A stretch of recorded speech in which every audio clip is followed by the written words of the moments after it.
दोस्तों, द्रौपदी के बारे में कहा जाता है कि द्रौपदी के 5 पति थे। क्या यह सत्य है? जी नहीं, ये झूठ 200 वर्षों से प्रचारित किया जा रहा है। द्रौपदी का एक ही पति था, युधिष्ठिर। जर्मनी के मैक्स मूलर को जब विलियम हंटर की कमेटी के कहने पर आर्य ग्रंथों को बिगाड़ने का जिम्मा सौंपा गया तो उसने मनुस्मृति, रामायण, वेद के साथ साथ महाभारत के चरित्रों को बिगाड़ कर दिखाने का भी काम किया।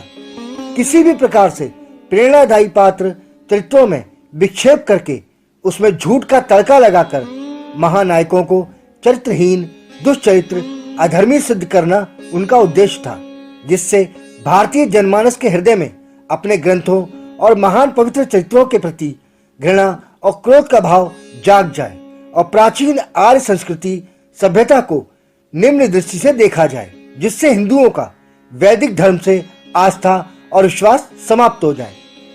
अर्जुन ने द्रौपदी को स्वयंवर में जीता था। यदि उससे विवाह हो जाता तो कोई परेशानी नहीं होती, वो तो स्वयंवर की घोषणा के अनुरूप ही होता।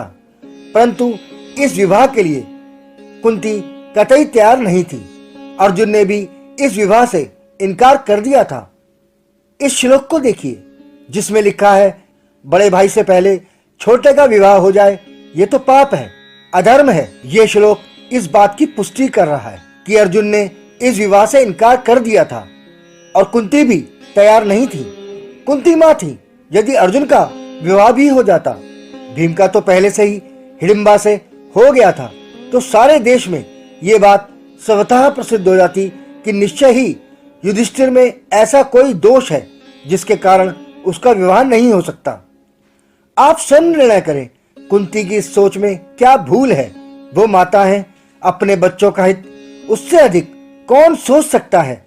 इसीलिए माता कुंती चाहती थी और सारे पांडव भी यही चाहते थे कि विवाह युधिष्ठिर से हो जाए। द्रौपदी को कीचक ने परेशान कर दिया तो दुखी द्रौपदी भीम के पास आई, उदास थी। भीम ने पूछा, सब कुशल तो है? तो द्रौपदी बोली, जिस स्त्री का पति राजा युधिष्ठिर हो वह बिना शोक के रहे, ये कैसे संभव है? द्रौपदी स्वयं को केवल युधिष्ठिर की पत्नी बता रही हैं। वो भीम से कहती हैं, जिसके बहुत सारे भाई, ससुर और पुत्र हों, जो इन सबसे घिरी हो तथा सब प्रकार अभ्युदयशील हो, ऐसी स्थिति में मेरे सिवा और दूसरी कौन सी स्त्री दुख भोगने के लिए विवश हुई होगी? देखिए श्लोक को। द्रौपदी स्वयं कहती हैं, उसके बहुत से भाई हैं, बहुत से ससुर हैं, बहुत से पुत्र भी हैं, फिर भी वो दुखी है। यदि बहुत से पति होते तो सबसे पहले यही कहती कि जिसके 5 पति हैं, फिर भी मैं दुखी हूं, पर होते तब ना। यानी कि द्रौपदी का एक ही पति था, युधिष्ठिर। और जब भीम ने द्रौपदी को कीचक के किए का फल देने की प्रतिज्ञा कर ली और कीचक को मार मार कर मांस का लोथड़ा बना दिया, तब अंतिम श्वास लेते कीचक को उसने कहा था, जो सरंडरी के लिए कंटक था, जिसने मेरे भाई की पत्नी का अपहरण करने की चेष्टा की थी, उस दुष्ट कीचक को मारकर आज मैं अनिर्णय हो जाऊंगा और मुझे बड़ी शांति मिलेगी। द्रौपदी को दांव पर लगाकर हार जाने पर जब दुर्योधन ने उसे सभा में लाने को दूत भेजा तो द्रौपदी ने आने से इनकार कर दिया था। उसने कहा, जब राजा युधिष्ठिर पहले स्वयं अपने को दांव पर लगाकर हार चुका था तो वह हारा हुआ मुझे कैसे दांव पर लगा सकता है? महात्मा विदुर ने भी ये सवाल भरी सभा में उठाया था।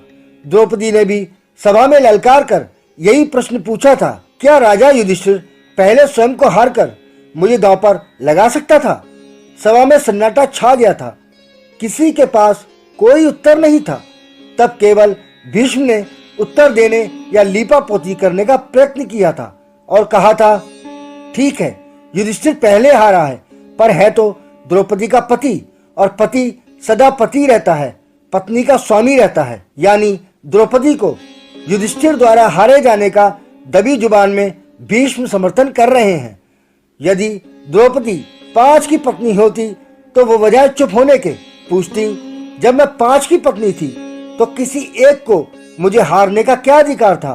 द्रौपदी ना पूछती तो विदुर प्रश्न उठाते, 5 की पत्नी को एक पति दांव पर कैसे लगा सकता है? इसीलिए भीष्म ने कहा कि द्रौपदी को युधिष्ठिर ने हारा है।